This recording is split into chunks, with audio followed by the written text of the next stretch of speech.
Let me think. I can remember the day that you were born pretty clearly. It was a nice, sunny first day of spring, March 20th, 2001. We knew you were going to be born cesarean section, so we got up extra early that day so that we could be at the hospital at St. Joe's in Pontiac for the day that you were going to be born. I think we got there, I don't know, 6, 7 o'clock in the morning, and your birth mom's cesarean was scheduled for to start around 8 o'clock. So once she was in the surgery room, they had Dad and I come back, and we were at the head of her bed with her while you were being born. And as soon as you were born, they took you and put you on a little side table in the surgery room and quickly did some tests that they do to make sure everything's okay. They put ink all over the bottom of your foot and stamped it on the little birth certificate thing so we could see how big your foot was, and they weighed you and measured you. I think they put little drops in your eyes, and I think you had to have a shot, which I wasn't too crazy about. But you did well with everything, and then they bundled you up, and Dad and I went with you into another like little recovery room where it was just the three of us by ourselves, and a nurse left us there and said she'd be back in a little bit with some formula so you could start eating. So we just sat there and looked at you, and you so one thing that I did the day you were born, I went to your birth mom's room because they had us kind of separated because it was both a happy day and a sad day. Really happy for Dad and me, but it could be sad for her because she was giving you up for adoption. So in the hospital they kept us separated. And so one thing I did was I gave her a little heart necklace that had the month of March's birthstone in it, and told her, you know, she could always remember you by that necklace, and told her if she ever wanted to get in contact with us or anything that she was more than welcome to. I remember her asking me about if we were Catholic, and I said yes, we were. And I asked her if she was too, and she said yes, and she said she was happy that we were going to be raising you in the Catholic faith. So you were born at St. Joe's in Pontiac, and the day you were released, Dad had a really crappy vehicle at the time, not something sporty like you would have liked to have been riding home in. I think it was called a Pontiac Aztec, bright red color. And we had video of it, and then when we got home, Dad was videoing you at home, and guess what? He videoed over the hospital tape where you were coming out of the hospital and getting into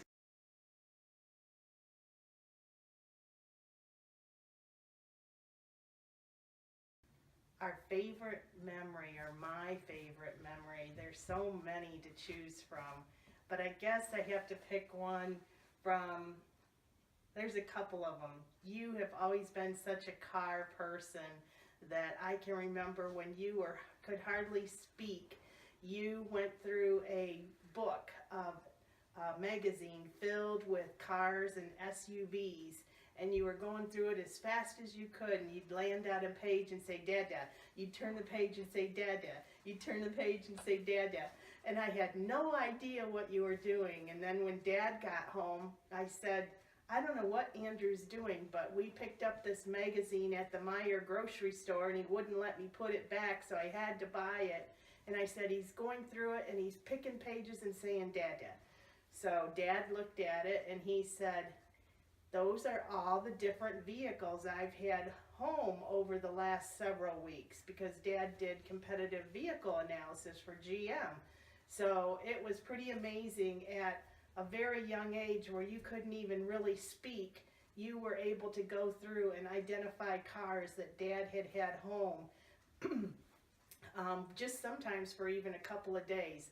So that was a pretty cool memory. And another one I have is when you were first born in 2001. In September of that year, we had 9/11, And anytime the TV show would have an interruption with an update or something, they played a special musical tone. And I remember every time that tone came on the TV, you would get up from your playpen playing, and you would stand at your little playpen and listen like you were taking that all in. So I don't know if that's something you'll remember when you're older or not, but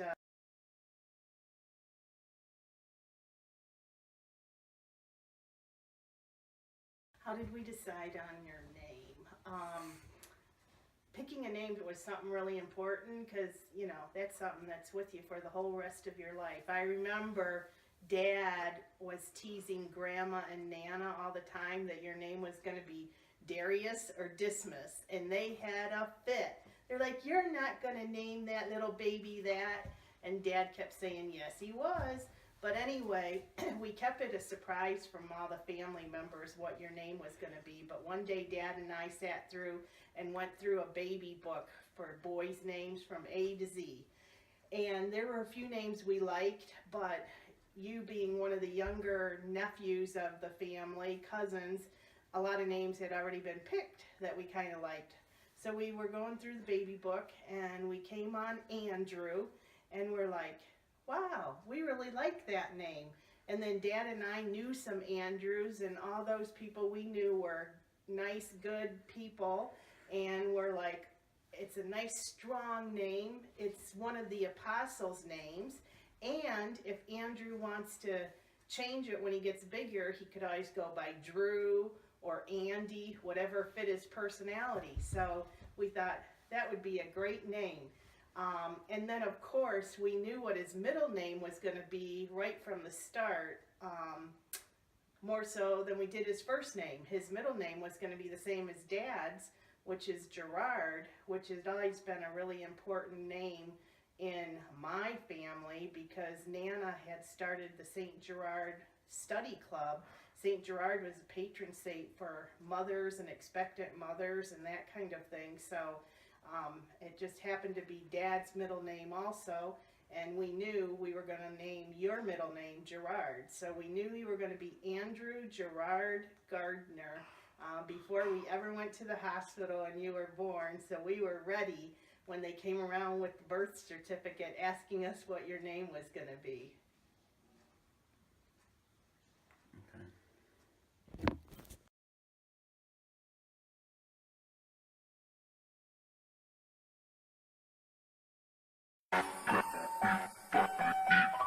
Yeah. Burning keys. Who that there? Huh? You ain't gotta ask no longer, right? You ain't gotta ask no longer, right? You ain't gotta ask no longer. Who that there? Huh? Everywhere we go, we go. Everywhere we go, we go. Everywhere we go, they say. Who that there? Huh? Everywhere we go, we go. Everywhere we go, we go. Everywhere we go. It's me. Jean jacket with the chop sleeves, showing off our young homies. No, I ain't doing him. Nah. Doing means. Grew up on that type of rap to really make you spit it. So if you see him kill it, you ain't gotta ask who did it. Girls say they totally love the way that I'm singing. I say, baby, that's the hook. Check the verses that I'm bringing like. About 1 year ago, I was all on my own. We was trying to get on, so I put the pen to my dome. Wrote the realest shit in my life, then I put it all in a poem. Critics said that